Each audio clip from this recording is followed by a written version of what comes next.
Antes de la Ley 348, previo a esta legislación, el maltrato y la violencia se manejaban como conflictos domésticos con sanciones insuficientes. Un asesinato era tipificado como homicidio pasional, omitiendo la verdadera causa. De hecho, Bolivia ha sido uno de los primeros países que impulsa una ley con todos los sesgos que tenía de violencia intrafamiliar, que era la ley 1074, ¿no? Esta es más o menos los 90 que se aprueba esta ley, con un enfoque muy familista, pero además, ¿cuál es la diferencia? Yo creo que eso hay que entender. Que te decía, sí, hay violencia, pero la violencia es para que se la trance y es un tema privado. Lo primero que hace la ley 348 es decir, la violencia no es un tema privado, ¿no? Es un tema público y es un tema penal, está penalizada.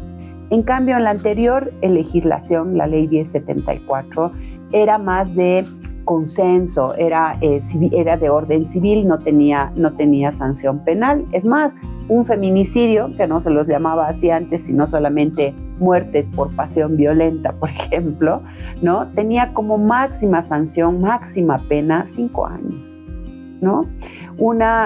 Casos de violencia eran, bueno, vamos a consensuar, etcétera, ¿no? Estaba muy, muy desde lo privado, no hay que inmiscuirnos en eso. La Ley 348 es el resultado de una lucha histórica de las mujeres bolivianas por la reivindicación de sus derechos y el derecho a la vida.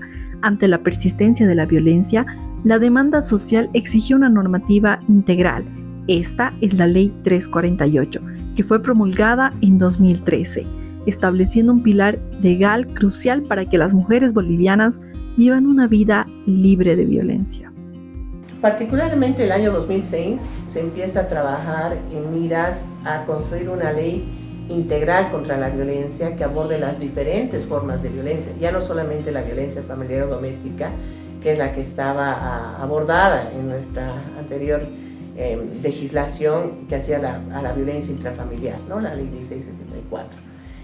A la luz también de que en la región se había adoptado el primer tratado que abordaba la violencia contra las mujeres, como es la Convención Belén do Pará, ¿no? La Convención para prevenir, sancionar y erradicar toda forma de violencia contra las mujeres. Entonces se realizó un diagnóstico de varias organizaciones de sociedad civil que prestaban servicios de atención a las víctimas de violencia principalmente y que encontró las deficiencias que el sistema tenía cuando estaba en el ámbito familiar, la reincidencia que existía sobre estos casos, la falta de protección y bueno, algunas otras medidas que también estaban en la ley que nunca se llegaron a implementar del todo, ¿no? Entonces ahí se empezó a plantear justamente la necesidad de una ley que mirase no solamente lo sancionatorio, sino que fuera generadora también de políticas públicas, sobre todo en el ámbito de la prevención. Y en ese marco pues se empezaron a visibilizar también ciertas formas de violencia extrema como los feminicidios. Es a partir de la ley 348 que el feminicidio ingresa en nuestro Código Penal como un delito autónomo. Hasta antes se aplicaba en muchos casos la figura del homicidio por emoción violenta, que es una figura atenuada. Justamente se establecía que un cónyuge podía quitar por una causa de honor, quitar la vida a su pareja y tener una sanción menor que la que implica el asesinato. El asesinato dice que justamente la circunstancia de que el autor del delito sea tu cónyuge o conviviente hace que se imponga una pena máxima, como es la que tiene el asesinato en nuestro país. Sin embargo, cuando se daba esta figura de por una causa de honor, quitases la vida a tu cónyuge, tenías una pena muchísimo más baja, ¿no? Y eso es lo que sucedía en muchos de los casos que hoy son calificados como feminicidio. El feminicidio al final es un homicidio agravado, es un asesinato en el que la víctima es necesariamente una mujer que está equiparado al asesinato, tiene la misma pena que el asesinato, estableciendo ciertas circunstancias que responden a las razones de género, ¿no? El hecho de que el ser mujer sea una condición para que se ejerza violencia contra ti y se te quite la vida es algo que es establecido precisamente en este delito, que señala unas circunstancias concretas, que reitero, responden a las razones de género. Y bueno, naturalmente hubo un camino bastante largo, se presentó en diferentes oportunidades, creo que en 2008 se presentó la primera versión de la ley, que tenía otro nombre en ese momento, a la Comisión de Derechos Humanos. Posteriormente, cuando se aprueba la nueva Constitución Política del Estado, la Comisión de Derechos Humanos pide a las organizaciones que presentaron este proyecto realice una revisión a la luz de los parámetros que establecía la Constitución Política del Estado, y bueno, por supuesto que era compatible con la misma, y se siguió impulsando el proyecto de ley. Hubo un proceso de socialización también de la misma que se intensificó el año 2012, que se esperaba que fuese el año que se aprobase la ley, porque varias organizaciones, además de la sociedad civil, organizaciones sociales, habían venido demandando el tratamiento de la ley.